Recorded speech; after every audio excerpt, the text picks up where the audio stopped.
வந்த வினையும் வருகின்ற வல்வினையும் கந்தனென்று சொல்ல கலங்குமே செந்தில் நகர் சேவகா என்று திருநீறு அணிவோர்க்கு மேவு வாராது வினை. அனைவருக்கும் வணக்கம்.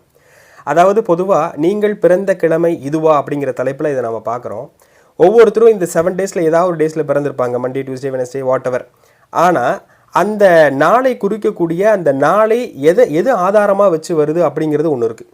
ஹோரை அமைப்புகளை அடிப்படையாக கொண்டு தான் ஒரு நாள் உருவாகிறது. காலையில் சூரிய உதயத்தின் போது சூரிய ஹோரையாக இருந்தால் அது சர்வ நிச்சயமாக ஞாயிற்றுக்கிழமை அப்படிங்கிறது நமக்கு எல்லாருக்கும் தெரியும். அந்த வகையில் நீங்கள் பிறந்த கிழமைக்கு உண்டான குணமும் அந்த தத்துவமும் உங்களுள் இருக்கும். ஒரு பார்ட் ஆஃப் லைஃபாக அது கண்டிப்பாக இருக்கும் அப்படிங்கிறதுல எந்த விதமான மாற்றமும் இல்லை. அந்த வகையில் ஒவ்வொருத்தரும் பிறந்த கிழமையினுடைய அடிப்படையில் சில ஒரு குறிப்பிட்ட பலன்களை இதில் நம்ம பார்ப்போம்.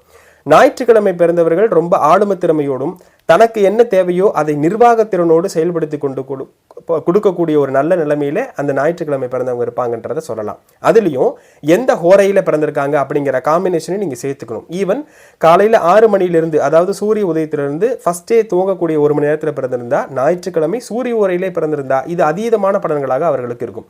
மதியம் 1 to 2 ஞாயிற்றுக்கிழமை பிறந்தாலும் இருக்கும், மாலை 8 to 9 பிறந்தாலும் இதே ஹோரை அமைப்போடு அந்த நாளோட மெர்ஜாய் இந்த பலன்கள் வரும் அப்படிங்கிறத தெரிஞ்சுக்கணும்.